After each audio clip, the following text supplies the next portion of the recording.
On today's show, who's the sleeper in the Western Conference? Who's the most fraudulent team in the Western playoff race right now? We'll talk about all that and more on today's Locked On NBA Squad Show West. You are talking ball with the NBA West Squad Show, sponsored by Game Time.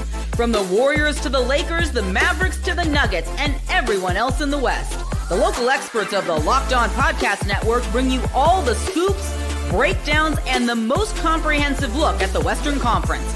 Trash talk and big takes included. No holding back, we're giving the green light. It's time to talk NBA West. And welcome, you're locked on to the NBA Squad Show West. My name is Nick Angstadt, host of the Locked On Mavericks podcast. This squad show where we take over the feed of your favorite Locked On show, and it's open invite for any host to join. Matt George was not snubbed last week. He's in now. Riot, Kings fans. Riot. It's a conspiracy. They don't want Kings talk. Anything we want in the Western Conference. Today's episode is sponsored by Game Time. Download the Game Time app, create an account, use that code LOCKEDONNBA for $20 off your first purchase. Joining me today from Locked On Thunder, Rylan Styles. From Locked On Nuggets, Matt Moore. From Locked On Kings, you heard him already, Matt George. And from Locked On Rockets, my hair doppelganger, Jackson Gatlin. We may go a completely different direction. This is the squad show. We'll talk about anything in the West. But let's start here, gentlemen.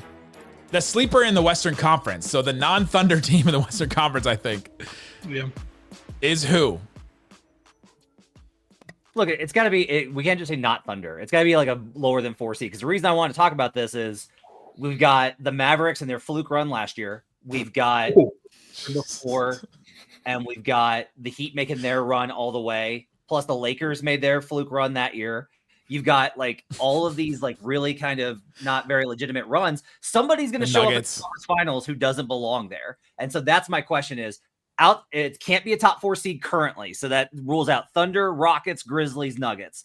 Outside of that, who's going to show up in the conference finals? But hang on, how do you define that parameter, Matt? Because like I think there are certain teams that should, like, the expectation coming into the season was, they're like, championship or bust, conference finals or bust, right? The Suns should be a team based on their construction, based on their timeline, based on everything going on in Phoenix. That should be a team that is right now in championship or bust mode. So are they a sleeper if they make it to the West Finals?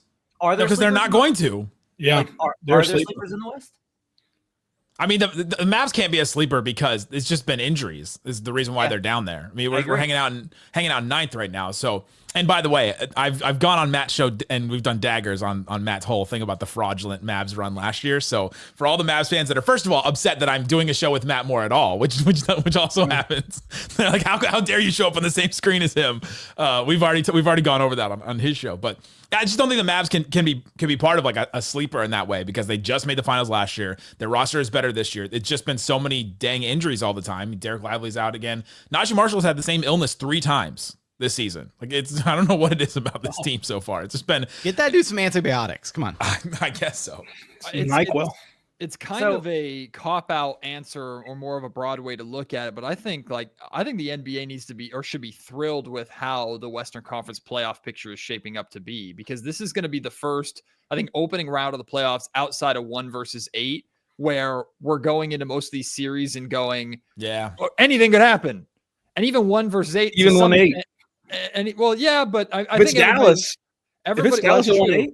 But everybody looks at OKC and thinks legitimacy just because of the depth that they have and how talented that roster is. And they're for real. They now have the experience behind them. I'm a firm believer in OKC, but I look at the rest of the Western playoff race, and I don't think I could go, this team doesn't belong there, or this team doesn't deserve to be there necessarily if they make a Western Conference Finals run, because they're very literally playing their way to it through a gauntlet of teams that are all kind of in the same mix with each other. So I think it shapes up to be a dramatic and fun and unpredictable playoffs.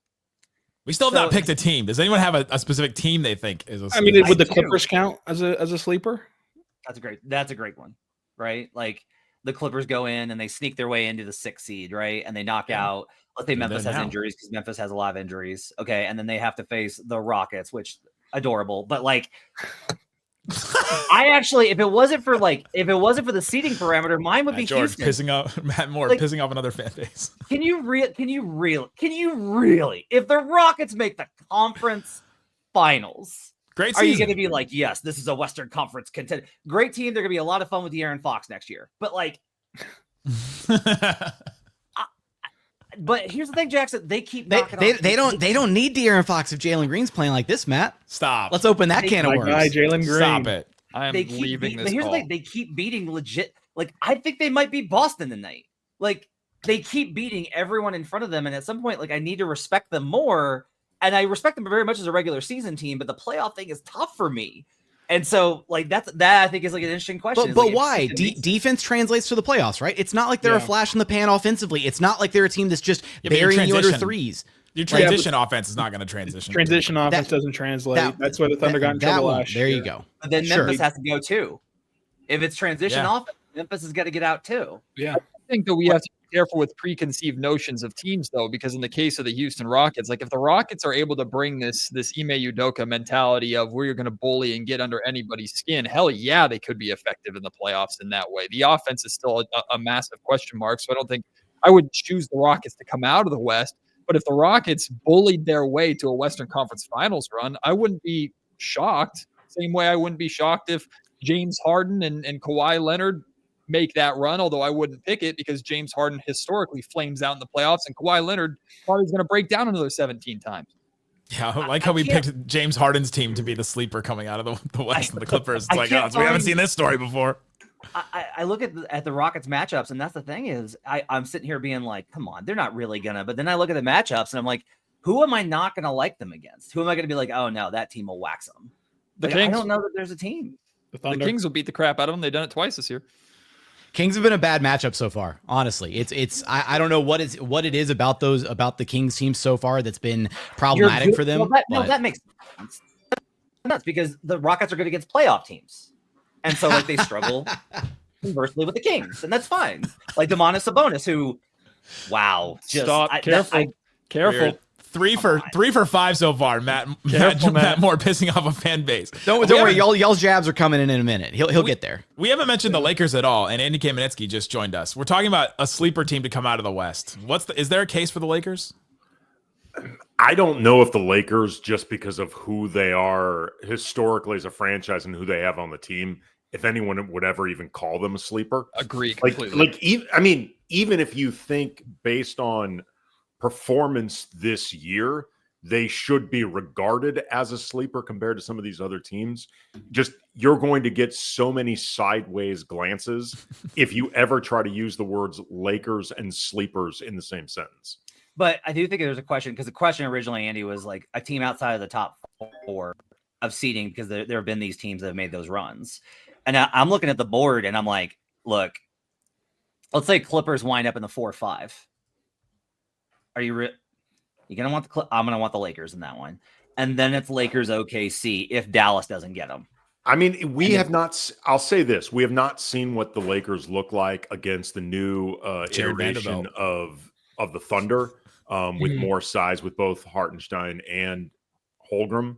That being said, though, last year, the Lakers were a brutal matchup for the Thunder, like to the point where a lot of Lakers fans, even some Lakers media, was saying that the Lakers should have intentionally lost a couple games in order to avoid Denver to specifically get the Thunder. So, I mean, to the point you were making before about matchups, Matt, when you were talking about Houston, based, again, this is purely off last year because we have not seen the Thunder really at full strength, much less against the Lakers. But last year in a series, if you had asked me who I would have taken Thunder Lakers, I would have taken Lakers. Even if you would ask me who was a better team last year for most other matchups, I would have said the Thunder.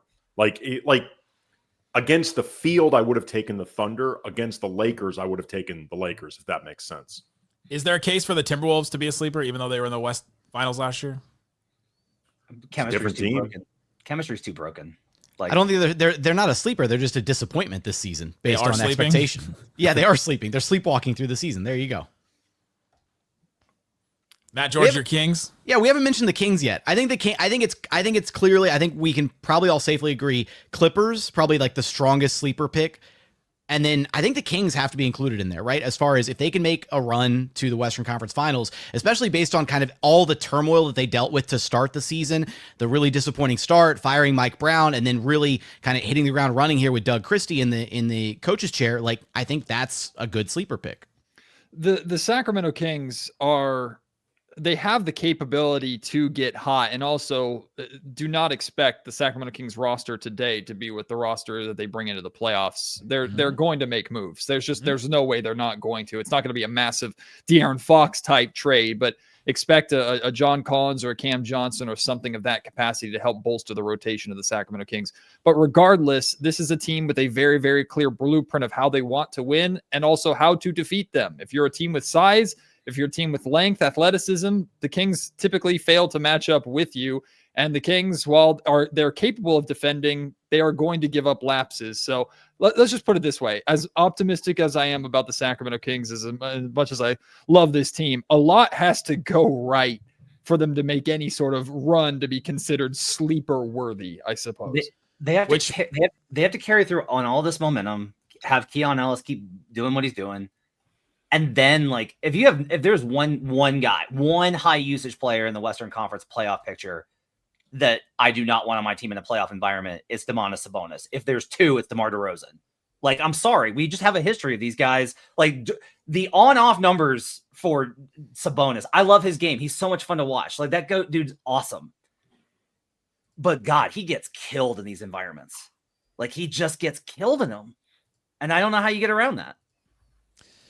How you get around it is maybe you call them a fraudulent West playoff team. We'll talk about who we think is the most fraudulent West playoff team and more coming up. Today's episode of Locked On NBA Squad Show West brought to you by FanDuel. FanDuel Sportsbook has all kinds of props and odds, things that you can use to get in on the action. Super Bowl 59 is here, and two teams, endless possibilities. They're not really. It's like one wins and the other, but there's so many other things on FanDuel that you can do. There's no better way to make every play more exciting than with FanDuel. See what you have available. Super Bowl right now, Matt Moore's Chiefs, 1.5 point favorite against the Eagles. There's all kinds of other things you can do with the Super Bowl specials. The MVP, obviously Pat Mahomes, the favorite for that, plus 105. Saquon Barkley, plus 290. Jalen Hurts, plus 380. Taylor Swift's boyfriend, plus 1,700, and more. All kinds of stuff on FanDuel. If you put down $5, you can get $200 in bonus bets if that bet wins. Go check it out on FanDuel. They have all kinds of NBA odds as well. You don't have to just do the NFL. You can pick who's going to come out of the West. Right now, the Thunder, plus 100. Nuggets, plus 600. Mavericks, plus 900. That is the top three in the Western Conference to come out right now. So put $5 on one of those. If you win that, $200 in bonus bets. Bet with FanDuel, official sportsbook partner of the NFL, official partner of Super Bowl 59. All right, we're back here. Locked On NBA Squad Show West. We've got hosts from the Thunder, Nuggets, Kings, Lakers, Rockets, Mavericks here to talk about who is the most fraudulent team in the West. Matt, you got a team that you think is a fraudulent West playoff team right now? They're all frauds. All of them. I'm actually not kidding here. The Celtics are too. So are the Cavs. There's no legit NBA team happening right now. I think everybody's so beatable, man. I just think everybody's so beatable. Memphis is a really good candidate here, as much as that pains me. Like, everything I love about them, where it's like they have all this optionality and they can build all these different lineups. Yeah, okay. But like in the playoffs, you typically need to have 7 guys you can trust. And Memphis has the fastest pace in the league. Their defensive rating being so good despite playing that fast is really impressive. But we talked about the transition stuff. Can you really do this when you're that reliant on transition offense? Half-court offense a little bit better under the hood, I think, than expected. But I have a really hard time there. And so, like, looking at it, I don't think anybody considers the Rockets, I think, are have to be underrated in this category with how good they are. But God, trying to find like the West team that's actually not that's not a team that it's like, man, they could get caught, I think is really tough. And not just because the other teams are good, because all these teams, I think, have glaring concerns. Well, the Thunder, I don't think, have a ton of concerns because we haven't really seen them whole yet. I mean, every concern that you throw out there, I mean, we haven't seen a single second. We haven't seen a single second of Holmgren and Hartenstein healthy. And the projection is that will happen. The projection is that will happen here soon. But okay, the thing with that, Rylan, how do you know it's going to work? When are they going to come back? You haven't seen it, but how do you know it's going to work?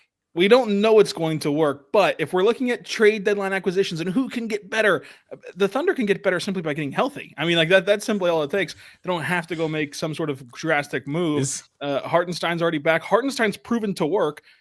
Chet's proven to work. They haven't proven to work together, but they don't have to play them together. They can finally have a backup center that they didn't have last year and blanket the game in 48 minutes worth of rim protection and quality center play, which they didn't have a year ago. And they were still the number 1 seed in the West. They still took the Mavericks to the wire, and they still nearly made the conference final. The wire. No, Matt, can I ask you why wouldn't it work?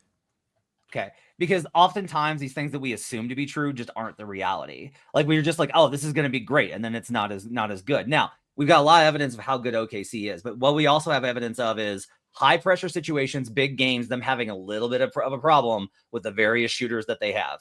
Like, I want it to work. I want Lou Dort to shoot 39% in the playoffs. I want Isaiah Joe to shoot 39% in the playoffs. But the concerns stemming from the cup game and the playoffs last year, Nick Angstadt. Who do you trust more in a playoff series to knock down open threes? PJ Washington, Klay Thompson, Najee Marshall, or Isaiah Joe, Lou Dort, Aaron Wiggins? Are the Mavericks playing the Thunder? The answer would Yes. be PJ Washington if he's playing the Thunder. Yeah. Okay. I trust Klay Thompson more than anybody else. Jackson, do you trust Dylan Brooks, No. Jalen Green, and Fred VanVleet, or do you trust Lou Dort, Isaiah Joe, Aaron Wiggins? I mean, you can't give the guys on the Rockets, other than Dylan Brooks, who've never been in the playoffs, more of a benefit of the doubt than the guys on the Thunder, just because they've had a combined total of one bad playoff series. Like the sample size. Whoa, this is Fred VanVleet erasure. I just want to point that out. Okay? Yeah, well, no, Would you rather have Fred VanVleet running the show, or and banking on one miracle 38-point game, which is how the Rockets have only beaten the Thunder, or bank on SGA, the MVP of this league, and the Thunder putting it together in a series? Like, imagine being a good defensive team giving up a 38-point miracle game to Fred VanVleet. My goodness, what happened there? You can pick apart every single team. The team you can pick apart least of them all is the Thunder. And if you don't think the Thunder are good, that's fine. Somebody has to win the damn West. I mean, we're not just going to forfeit the conference right to the finals. Right? If Matt had it his way, nobody would win the West. Everybody would go home. Rylan, you get to what I was about to say. To me, if you're talking about who is the biggest fraud in the West, the answer is either the Thunder, because they're the consensus favorite, maybe Denver, just because they're Denver and everyone gives Jokic the benefit of the doubt, or nobody, because by definition, nobody trusts any of these other teams. So how can they be fraudulent? Like you can't be fraudulent if nobody believes in you in the first place. I think that's great. That's great. I love that answer. That's phenomenal. My work here is done, gentlemen. I'll see you. Matt George is the most fraudulent, as a representative of the most fraudulent team in the West here. What is your thought on who's going to be the West fraud? Well, I will have Rylan's back and say that all arguments against the Oklahoma City Thunder are grasping at freaking straws, because the way that this team is built, like the only card people have to play against the Thunder is experience, because that's all anybody plays against teams that are young and up and coming, but are very, very good and very dangerous. The Thunder can beat you in so many ways. Defensively, they're stacked. They've got length. They've got athleticism. They've got a guy that's a certified bucket who can also get to the foul line whenever he wants, and Shai Gilgeous-Alexander. They have the star power. They have the depth. Like, everything about the Oklahoma City Thunder suggests that they are a team that's built for the playoffs. They still got to go and do it. But at this point, like, to me, arguments against calling the Oklahoma City Thunder fraudulent is wishful thinking more than common sense. Wait, Andy, you gave the Jokic people gave him the benefit of the doubt just because. Is that a fraudulent case, team? Well, again, by the standard of this West, where of the top 10 teams right now, there are only, I think, a consensus 2 that anybody believes in at all. The Thunder and sort of Denver, just because they have Jokic, and Jokic is, I would argue, the most matchup-proof player in the entire league. So again, I'm not saying I don't believe in OKC. I think the experience thing knock against them is honestly BS. Like, you know, I'm old enough to remember when everyone said Michael Jordan couldn't win big games, and now he's seen as the GOAT. Like, and everyone what was that like, Andy? Well, let me tell you, when they switched from the Peachtree basket to the nylon curtains, nylon cords, pretty amazing. The world was black and white back then, right? When did it turn to color? When Wizard of Oz came out? All of we really land on the moon. You know, all of these guys go through this period where all these teams and players go through this period of, you know, you can't trust them to win games until they do. But like it's not like the Thunder Celtics last year, but it's not like the Thunder have been choking in 3 or 4 straight playoff runs. Like, it's been one time in the playoffs. I asked the question so we can get to those kind of things, right? To disprove some of these narratives that exist. But also, I'll ask this of the group. If your squad is in a first round series versus the Oklahoma City Thunder, or in Jackson's case, a second round series, how many of you are scared of the Thunder? How many of you are like, oh God, man, we got to go up against SGA and J-Dub and Chet and Hartenstein and Isaiah Joe and Alex Caruso? If your hands aren't up, you're lying. Say every team but the Mavs and maybe the Nuggets should. Sounds like a crappy time to me. The Mavs have beaten the Nuggets. Like, the Mavs have beaten the Thunder 7 out of the last 9 games they've played. The Mavericks have a legitimate case for being a very tough matchup. The Nuggets, of course, are the best player in the world, and like, overall, you're going to be right more than you're wrong if you just lean negative, because ultimately, the Matt Moore playbook.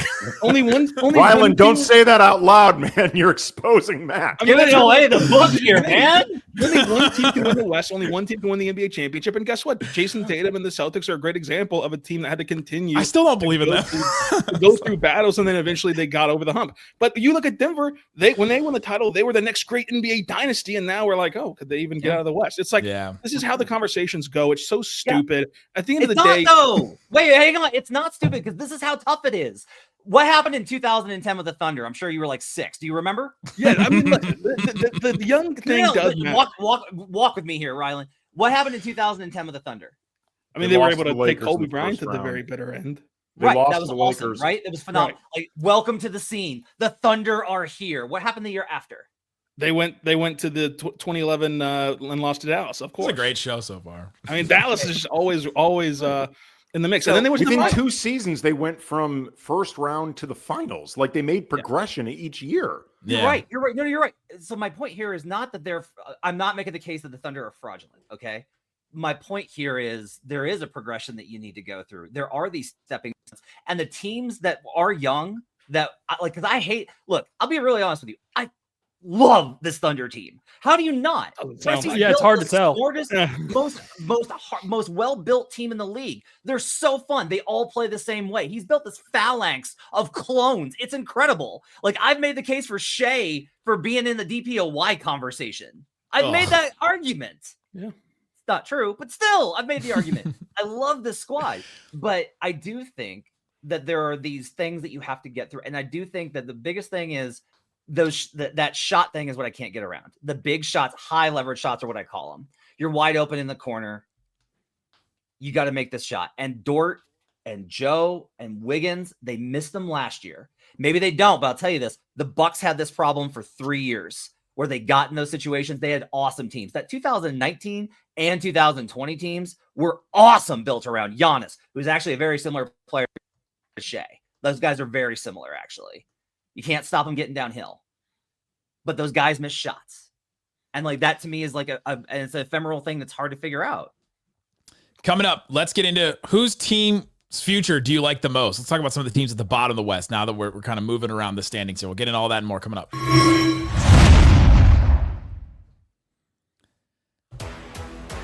Thanks for hanging out with us on Locked On NBA Squad Show West, where we take over your favorite feed. And we've got a group of Western Conference hosts here. We talked about a lot of the teams in the playoffs so far. Let's focus our attention to the very bottom. The very bottom. And maybe we'll talk about the Thunder again because it's their future. But which team towards the bottom of the West, which future do you like the most? Is it just Spurs? Is there anybody else? I mean, the Pelicans have an interesting future. They have a lot of get out of jail free cards. Like, what if they traded Zion? What would that haul look like? Would it even be a haul at all? Brandon Ingram could net them some interesting things. They do have interesting pieces like Herb Jones. Like, they have a lot of ways to get out of this hole that they're in. One of them just getting healthy. But yeah, I think that the Spurs would have the best future because they have the best player at the bottom.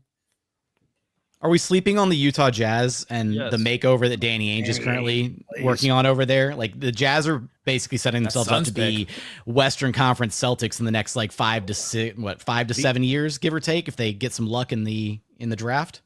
I was going to say the biggest reason that I wouldn't include Utah in this is just because they're kind of like the bizarro version of the Lakers, you know, in the sense that the Lakers will never take the route of rebuilding.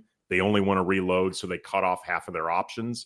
In the case of the Jazz, half of their options are cut off because free agents never want to go there.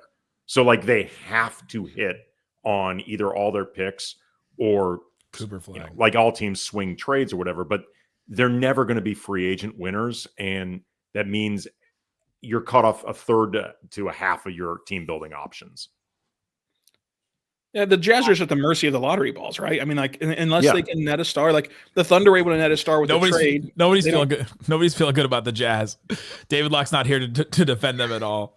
Jazz fans are going to come on his feed and be like, "We got snubbed. Why didn't you bring the Jazz guy on? Come on." But why would you feel good if you're any of the bottom teams in the Western Conference? Because unlike 5 years ago when everybody was just trying to bide time for the Dynasty Warriors to die off and grow old, now it's like, okay, there's a window where if it's OKC, if it's Minnesota, I know they're trash right now. If Nikola Jokic doesn't get bored of playing basketball, right? Like there's no window in the near future where opportunity opens up for any of these teams to seriously contend. Didn't we just say this about the Rockets, Jackson? What about the contention window? About they were trash, they were terrible for a while. There was like, oh, there's no window for them to get better really, and then now all of a sudden they're second in the West right now. Well, yeah, I mean, look, the Rockets took the proper steps of rebuilding in the NBA landscape, right? They bottomed out for 3 years. They were the NBA's dumpster fire.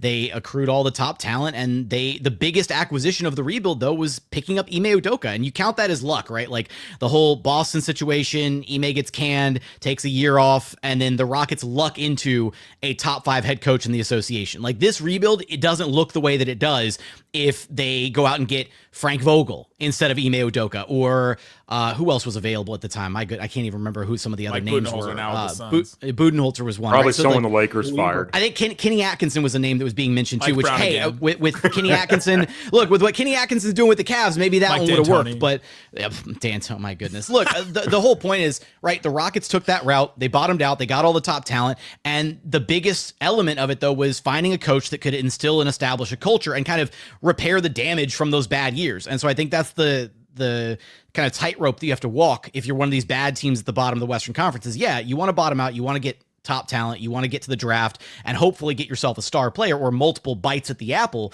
But then what do you do from that point, right? And I think the Rockets deserve a ton of credit for taking the steps after. It's easy to be bad. Anybody can tank. Anybody can say, we're just going to be a horrible team for 2, 3, 4 years. It's how do you get to that next step of competitive basketball? And the Rockets did that. They got clowned for signing Fred VanVleet and Dylan Brooks, and it worked. They played 500 basketball. They brought in a culture, and now they're the second best team in the Western Conference. Well, the Thunder did it, by the way, rebuilt faster over the Rockets. No big deal. No big deal. I would say coaching hire the first time. No big deal. I would say here's the thing. There's too many plot twists in the NBA. Lakers are going to age out. Okay, Wolves are going to age out. Gobert and Conley are getting up there. And wait, are you talking about the Lakers roster? Or are you talking about Locked On Lakers is going to age out? That's rude. That is rude. Oh, so they're going to age out. The Suns are going to implode. We all know this. Like we know how this goes. Like we know where this is going with Phoenix. The Clippers. We'll see what Ballmer can do with the money, but like we'll see if they can get somebody to come and take the Clippers. Kawhi's knees. The guy, well, even post Kawhi, right? Memphis, injuries, all sorts of stuff could happen there. Okay, I actually think the team I'm buying low on is the Blazers, actually, because they're going to fire Chauncey and they're going to bring in a better coach. It's probably going to be an internal hire, but there's a lot of promise in some of the guys that they have on there. There's a lot of indication that Scoot, a lot of it might honestly be Chauncey, and that he could actually take a step forward next year, like a Chauncey Billups type. Sucks for the first few years and gets it together. They're going to get another really good lottery pick. They've actually got some guys. Like they're actually they're more competitive under the hood than I think people realize. Like they're bad. Don't get me wrong, but like they're not god awful. So I actually think Portland's a really good buy low opportunity. They're one of those teams on the schedule you look and you go, oh, that should be a win. But there's a chance like they shot 60% up from 3 against the Mavs a little while ago, and you go, oh, and they're going to get, if they decide to, if they finally get off of the pot, like they can get a lot of trade assets here in the next week. They can move guys for first round picks that they need because they've got guys that people want very badly. Anybody believe in the Blazers? I like the angle. I like Scoot. I was a big believer of Scoot going into the draft, and then I was very excited that the Rockets got him, and Thompson and proved me wrong. So I have to eat crow on that one. I run Scoot Henderson above everything. I wanted the Rockets to trade the entire farm to trade up and get Scoot Henderson, and now Amin Thompson looks like the truth. So he's turning 21 on like Friday. Yeah. I will say to Matt's point, no team in the West should stop trying. And this is like from the vantage point even of Oklahoma City. But we haven't seen Chet and Hartenstein play yet together. And like we've seen 2 years of Chet where he's gotten hurt and suffered unlucky but dramatic injuries. It's like I don't think you just acquiesce to the Thunder like having some massive run. They project to have the talent to, but they might not. Memphis has dealt with those same injury concerns. Houston still doesn't have a top option that can go win you a playoff series. And then you have Denver, who will constantly have to, change the roster every year around Jokic, but they'll always be there. They'll always be contenders. Past that, like who is unbeatable to where you shouldn't just go try to put it all together and try to go on a run? It all won't matter once Sam Presti empties the absolute clip to trade for Jokic when he demands a trade from Denver. There you go. SGA and Jokic together in OKC, and they run the West for 10 plus years. I know we kind of just I think we kind of assumed people were going to say Spurs as far as a team who's featured like the most, but how close are they to contending? Anybody? I think they are reaching a place where you're going to see how close the rest of the league thinks they are to contending and how much the players are. If all of a sudden they become a place that free agents choose to play just because they feel like, okay, I could get a championship with Wemby. Why are you shaking your head, Matt? Because I've sat through 15 years of why do you want to trade demand? Why are you on out of here? I just want to win, man. I just want to win. Do you want to go to San Antonio? I mean, no. Right, but here's the difference. I want to win anywhere but San Antonio. Here's the difference to me. Yeah. Here's the difference to me. That was in a world pre-internet, pre-social media, pre-24/7 coverage where you had to be in certain markets to be seen. That's not the world we live in anymore. You can be seen anywhere. It's the dirty little secret nobody wants to talk about it, why the All-Star game doesn't matter anymore. Like it used to be competitive because for a lot of players, this was their biggest showcase of the year to be seen. Now you can be seen everywhere, so the All-Star game is just a pain in the ass for the elite players in the league. I'm also old enough to remember when Adam Levine had a LaMarcus Aldridge Lakers jersey that he was showing off on Twitter, and then LaMarcus Aldridge decided to go to the Spurs and not the Lakers. To be alive. Oh my gosh! But I could picture players deciding that Wemby is so good and will make my career so much better. And in the meantime, I only have to live in, if you really hate the idea of San Antonio, I'm only living in there 8 months a year, half of which I'm on the road and no state taxes. You know what I mean? Like you start coming up with reasons that I think become a lot more palatable when you're looking at a guy that in a couple of years could be best player in the league, hands down. They could be. The Spurs have a bright future for sure. Bright future for a lot of these teams. A lot of fraudulent teams, a lot of sleeper teams. I feel like every team was fraudulent or sleeper at one point during this. Go check out all the great shows hosted by all of us. We have a daily show covering every single NBA team. Check the link in the description to find more. Thanks for hanging out with us on Locked On NBA Squad Show West. We'll be back next week with more. Guys, thanks for listening to Locked On NBA Squad Show West.